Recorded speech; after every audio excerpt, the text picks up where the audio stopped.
Do I have everybody's attention now? Les amis, ici c'est Gatchatrap, on parle 4 jours de revue de NXT du 3 mars 2020. Et avant de commencer cette vidéo, j'aimerais vous demander de liker, de commenter, de vous abonner, de partager. C'est extrêmement important pour cette chaîne devant des 300 abonnés avant la fin mars, les amis. Donc on commence directement avec Timothy Thatcher et Ciampa contre Oney Lorcan et Danny Burch. En fait, c'est MSK qui devait avoir ce match parce qu'ils ont gagné le Dusty Classic, mais se sont fait agresser la semaine dernière par les Young vétérans. Donc Ciampa a proposé de les remplacer pour ce match. Ce match n'est pas pour le titre. Bon, c'était un très bon match. Franchement, on s'ennuyait pas. C'est deux équipes qui sont très stiff. C'est 4 catcheurs qui sont très stiff.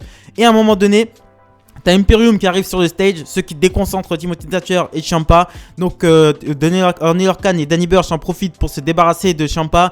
Et ensuite ils font une double prise qui finit sur un neckbreaker à Danny Burch et à Timothy Thatcher pour la victoire. Donc victoire des champions par équipe. Donc on aura une sorte de quadrio. On aura MSK, je pense, Timothy Thatcher et Ciampa, Imperium et Oney Lorcan et Danny Burch autour des titres par équipe. On enchaîne aussi avec Roderick Strong qui arrive sur le ring et qui demande à Adam Cole de venir immédiatement sur le ring. Mais c'est Finn Balor qui se présente. Il dit à Roderick Strong que Cole ne viendra jamais s'expliquer et Strong lui dit que c'est bizarre depuis qu'ils se sont associés avec Balor. Avant qu'ils s'associent avec Balor, tout allait bien. Mais maintenant que Balor est dans l'équation, tout va mal. Et The Undisputed Era s'est détruit à cause de lui. Donc Finn Balor lui dit que Adam Cole on nous annonce que Adam Cole et Finn Balor s'affronteront la semaine prochaine pour le titre NXT. Et ensuite Roderick Strong frappe Finn Balor, ils se battent et ensuite les officiels viennent séparer. On enchaîne ensuite avec The Way qui est le clan de Johnny Gargano, Indy Hartwell, Candice LeRae et Austin Theory. Donc ils sont chez le psychologue pour traiter Austin Theory parce qu'il s'est fait agresser et ensuite enlever pendant 3 jours par Dexter Lumis. Donc on lui demande le psychologue demande à Theory ce qui s'est passé pendant son enlèvement. Theory dit qu'il ne s'est vraiment rien passé et que lui et Dexter Lumis, que son enlèvement a été plutôt positif et que Dexter Lumis est gentil et son ami. Donc Johnny Gargano demande à la psy pourquoi Dexter Lumis n'est pas en prison après ce qu'il a fait. La psy répond que les problèmes avec Dexter Lumis cachent en vérité des problèmes personnels.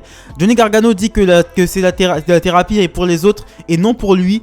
Et la psy le vire du cabinet. On enchaîne ensuite avec William Regal qui trouve Cameron Grimes et qui l'informe des poursuites qui ont été engagées contre lui parce qu'il a frappé un officiel la semaine dernière. Cameron Grimes lui demande combien il doit payer. William Regal lui dit qu'il doit payer sa dette en affrontant Bronson Reed un peu plus tard dans la soirée. On enchaîne ensuite avec le deuxième match de la soirée. Alia faisait face à Ember Moon. Donc Alia qui est accompagnée de Robert Stone qui est son manager. Ember Moon qui est accompagnée de Shotzi Blackheart qui est son équipière. Donc très rapidement, victoire d'Ember Moon avec sa magnifique prise de finition.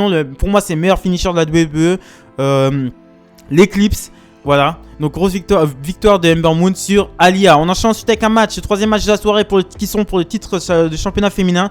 Shayna Baszler et Nia Jax faisaient face à Dakota Kai et Raquel Gonzalez.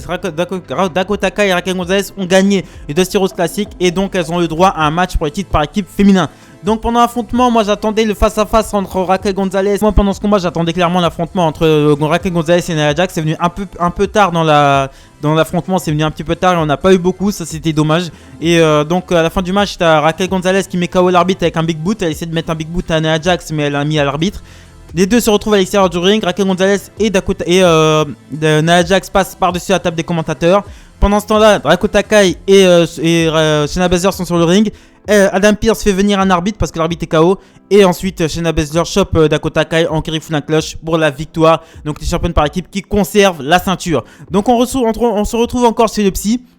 Voilà, encore chez le psy avec les Garganos, mais sans Johnny Gargano. Donc Austin Theory Austin Theory semble avoir le syndrome de Stockholm. Donc le syndrome de Stockholm, c'est quand tu as une sorte d'empathie pour ton ravisseur en gros.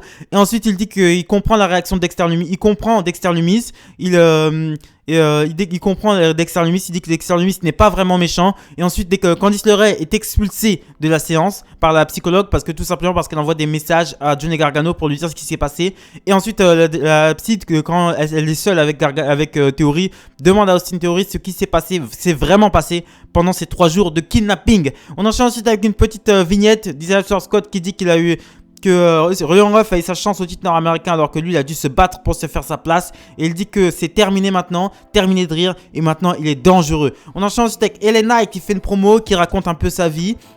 Ok, je sais pas qui c'est LA Knight, je vais me renseigner sur lui. Je pense pas que ce soit un catcheur. Je pense que c'est un ancien catcheur qui est venu, voilà. Mais il a l'air assez connu, puisque voilà. Donc on enchaîne directement avec Bronson Reed contre Cameron Grimes, un match qui avait été imposé par William Regal à Cameron Grimes. Donc Cameron Grimes veut se barrer très rapidement, mais Bronson Reed lui met un dive. Et à un moment donné, quand il remonte pour faire son tsunami, t'as LA Knight qui arrive et qui balance le chapeau de Cameron Grimes sur le ring. Cameron Grimes sur le ring, ce qui distrait l'arbitre. Et ensuite, il fait tomber Bronson Reed de la 3ème corde. Cameron Grimes en profite pour placer son Gavin pour la victoire. On enchaîne ensuite avec un segment backstage.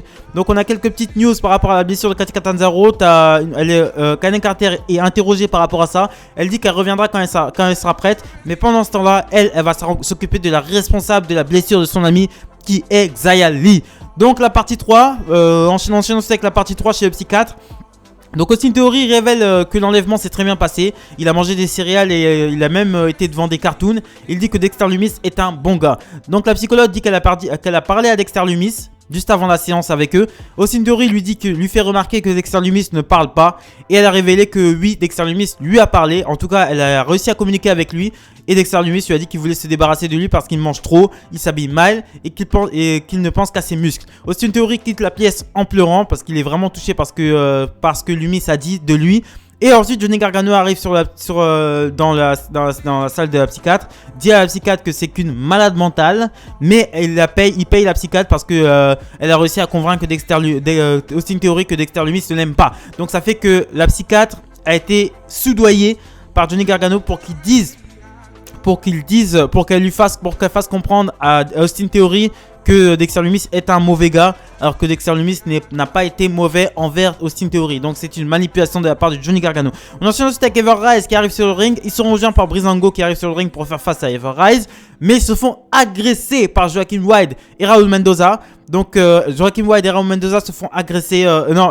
Breezango se fait agresser par Joaquin Wilde et Raul Mendoza qui font partie de la Legado del Fantasma. Et ensuite Ever Rise sont contents, les félicitent, mais ensuite Raul Mendoza et Joaquin Wilde montent sur le ring. Ever Rise prennent la fuite. Santos Escobar arrive, attaque Ever Rise par derrière. Il monte sur le ring et il dit qu'il ne faut pas prendre ce qui s'est passé la semaine dernière avec Karrion Kross pour argent comptant et qu'ils sont toujours dans la course. On enchaîne ensuite avec William Regal. On demande à William Regal ce qu'il pense du match, ce qui s'est passé du match, de la fin un peu controversée du match pour le titre par équipe féminin. Il dit qu'il va faire une grosse annonce la semaine prochaine. Voilà. William Regal qui nous dit qu'il va faire une grosse annonce, la big annonce la semaine prochaine. Et cette annonce, je pense que ce sera sûrement théoriquement un titre par équipe féminin et un championnat qui va avec. On enchaîne ensuite avec le main event of the evening. Roderick Strong faisait face à Finn Balor. Donc très bon match entre les deux. C'est deux catcheurs d'expérience. Très bon match, beaucoup de contres. C'était excellent. C'était vraiment, pour finir ce show, c'était sublimissime. Mais c'est une victoire de Finn Balor clean, avec un coup de grâce enchaîné de son One Night 60, son 1916 pour la victoire. Et ensuite après le match, il est rejoint par Adam Cole et les officiels viennent séparer. Deux matchs ont été annoncés la semaine prochaine.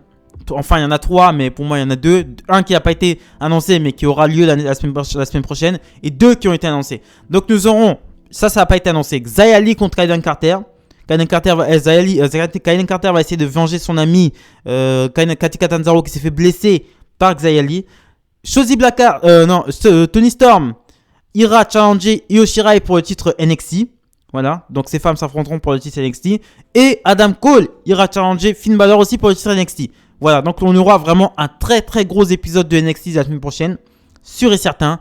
Et je serai aux aguets pour regarder ça. Donc voilà ce que je pensais du NXT du 3 mars 2020. Abonnez-vous, likez, commentez, partagez. Extrêmement important pour de chaîne. Salut les amis!